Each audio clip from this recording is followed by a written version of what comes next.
Hey guys! Today I'm going to be sharing my thoughts, opinions, and feels on Lady Midnight by Cassandra Clare. This is the first book in a new Cassandra Clare trilogy set in the Shadowhunter world called The Dark Artifices, and we follow characters Emma and Julian who are a part of the Los Angeles Institute. And we follow them as they try to figure out who's behind all the mysterious murders that are taking place. Obviously that's just a general idea as to what's going on with this book. I don't want to give too many details because I prefer to go into Cassandra Clare's books without knowing too much about them. As with every Cassandra Clare book, there's loads of stuff that goes on throughout this book, but those are things that I will let you discover for yourself. Something specific that I truly loved about this book was the fact that our main protagonist already was aware of the Shadowhunter world. We don't have a protagonist who is discovering the world firsthand. We had that in Cassandra Clare's last two series, Clary with the Mortal Instruments and Tessa with the Infernal Devices. Both of those characters hadn't been exposed to the Shadowhunter world, and so they kind of had to learn everything. But our main character in this book, Emma, knows the Shadow world like the back of her hand. And that was just such a super refreshing perspective, and it was also nice to just kind of be thrown into the story and not have to really learn anything new about the Shadowhunter world. Though there are some different things that have happened since the Mortal Instruments left off. We've got some new runes, and we also just have this new setting, which was also really refreshing, being in the Los Angeles Institute. I found this to be the strongest first book in a series when it comes to Cassandra Clare's books. It was stronger than City of Bones and stronger than Clockwork Angel, and I really appreciated that. You could really tell that she's grown as a writer, and that just makes me super happy because I can only imagine how good this trilogy is going to turn out to be. It's probably gonna rip us all apart into a million pieces though with all the feels, but either way, I'm super pumped for this trilogy. This first book was amazing, and I can't wait for the rest of the books. That's all I'm going to say when it comes to non-spoilery thoughts. I'm now going to be jumping into a spoilery section, so if you have not read Lady Midnight, you should go read it and check it out. If you have read Lady Midnight, then let's discuss this sucker. Yeah, yeah, yeah! Time to talk about Lady Midnight. Time to talk about Lady Midnight. So we start our journey off in this book in this super sketchy shadow market. We meet Johnny Rook and Kit. Oh my gosh, Kit! I'll get to that later, but oh my gosh, how did I not see that coming? How in the world did I miss that? How did I not make that connection? I don't know. As you can see, I'm still reeling over that reveal. Emma comes over to Mr. Rookie Cookie to get some information from him regarding all the mysterious murders that are taking place, and he tells her that the bodies have been covered in writing, just like the writing on her parents' bodies. And we end this little section with Johnny telling Kit that he's his biggest secret. How did I not see the ending coming? How did I not make connections here? How? Am I stupid or something? Cassandra Clare is literally handing it to my eyeballs. How come I didn't catch on? So we jump to a scene with Emma and Christina at a party, and Emma is ending things with her boo, Mr. Cameron Ashdown. I found it really interesting that we only see Cameron through the phone in this book. We don't see him in the flesh. We don't ever see that boy in the flesh. We only see him through the phone. You used to call me on my cell phone. Anyways, Emma is dumping that boy over the phone. Oh snap! Kids these days and their technology. I love how Emma reveals that she wasn't even planning on breaking up with him. I wasn't planning on dumping Cameron. We were here and he called and his face came up on my phone. Well, actually a llama came up on my phone because I didn't have a picture of him, so I just used a llama. And the llama made me so angry, I just couldn't help myself. Bad time to be a llama. Is it ever a good time, really? We learned that Julian has been in England for 2 months and that he's coming home. So Emma's at the place where Mr. Rook the Cook told them where the next murder was expected to be. Something that I loved about Emma was seeing how rebellious she was and how she's just going completely against the clave without any fear. When they told her just to accept what had happened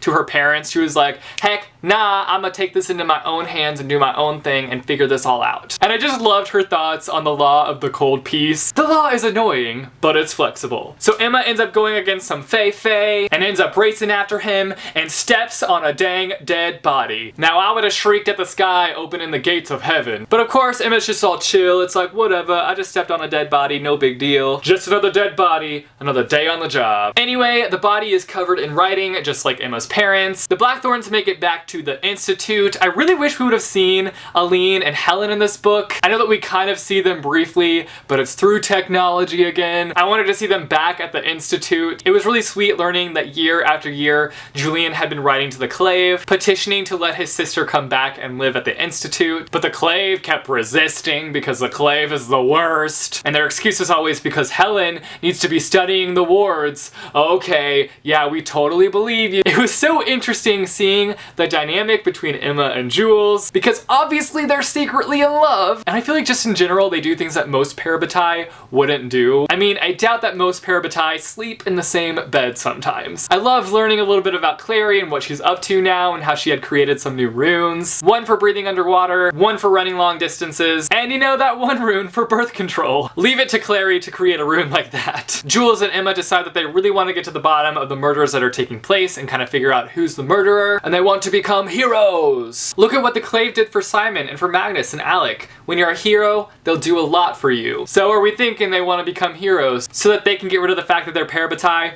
I really liked Malcolm when we first met him, and I was just like, oh, this will be the Magnus of this series. I'm super excited about that. But by the angel was I wrong. I freaked when the vampire delivered that pizza and he was wearing that TMI shirt. I was just like, yes, the best. I lost my chill there for a second over something so little. I loved learning that Jem had brought Church over to the LA Institute. That cat ending up everywhere. Church has seen it all. Jules was acting kind of strange at the beginning portion of this book, so I knew that something was going on. I don't know if it was his feelings for Emma getting the best of him. He drops some bombs on Emma that are just like, whoa, did you just say that? Things like, I don't think I would have wanted to be your parabatai, which is probably something that he shouldn't have said without explaining himself. But you know, Shadowhunters, terrible at communication. So we've got some Fae that come to the Institute for possible partnership. On one hand, I still feel really bad for the Fae, but on the other hand, I still don't know how trustworthy they are. They definitely don't have that great of a track record, so I don't know if it's the smartest idea to be making deals with them. But of course, the partnership ends up happening.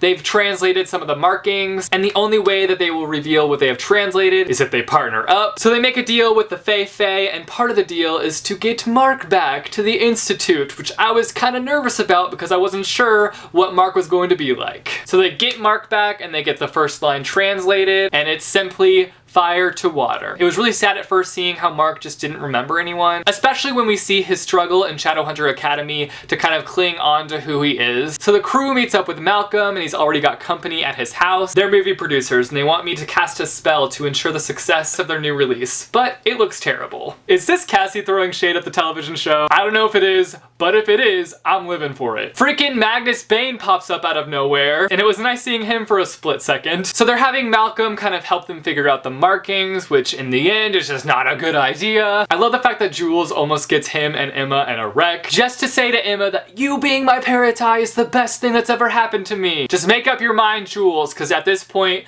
you're hot, then you're cold, you're yes, then you're no, you're in, then you're out, etc, etc, etc. It was really nice kind of seeing Mark start to piece everything together and make sense of everything. Mark and Emma go to the Convergence and Mark refuses to have Jules join them, which was just a little bit weird. In fact, Mark and Julian's whole relationship throughout this book was just really strange. Emma and Mark fly on the motorcycle and it just gives Emma life, and I loved seeing that. Then we've got this demon attack. Boom, boom, slay, slay. And Shazam! Julian pops up. They find a dead body, and I think it was in the pool if I remember correctly. And the dead body is missing its hands, which was just a little bit creepy. And then boom, they're attacked. For some reason, my first thought was, oh no, Mark is turning on them. He's gone mad. But that wasn't the case, and Jules had been shot. Dun, dun, dun! And he'd ripped the arrow out, and it caused a burning sensation throughout his body. Emma's basically trying everything, and nothing is working. And if they call over to Silent Bros, they're gonna be in trouble. I love the fact that in that moment, Jules decides to bring up the fact that he thinks something's going on between Emma and Mark. Ow! Ow! Something's going on between you and Mark, isn't it? There's something going on between you two. You love each other. Is this really the right time to be doing that, Jules? No, it's not. Stop. It was really interesting how Emma was able to heal him, and I still don't really understand how it all worked. I don't know, it just kind of went a little bit over my head. Our little Fae warrior, Carrion, shows up to the Institute, and it's revealed that he and Mark had a little flingy dingy. Oh snap, scandalous. And they have a little kissy kissy moment, and they're caught by Chrissy Wissy. I don't know why I keep trying to rhymey-wimey, but I'm gonna stoppy-woppy.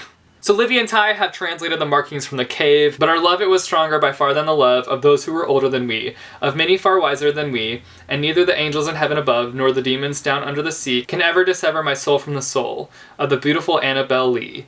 Annabel Lee, Lady Midnight. Oh, schnappity schnapp. Malcolm reveals that whatever Emma did to bring Jules back should have been impossible, and that Jules should be dead, D-E-A-D, dead. So we've got the lottery, everybody's getting all dressed fancy schmancy. Good old lovable Mark just comes out in nothing but a fur coat. He's butt naked, and he's just got a fur coat on. Would you say I'm overdressed or underdressed? Mark inquired, arching his eyebrows. Maybe just a tad bit underdressed, Marky boy. So they go to the lottery, which is the event that takes place every month, and whoever is chosen at the lottery is the one that must make this sacrifice. Emma goes to the convergence by her lonesome, which is just not a good idea, Emma. All alone in the moonlight. She gets sucked into this portal that leads into the ocean. Julian pops up. I feel like Julian just likes to pop up and surprise people every now and then. And he gives her a hand and helps her out. And things go pretty dang far on that beach. Gets a little steamy on that beach. I was not expecting that. But with Cassandra Clare books, I've just learned to expect the unexpected.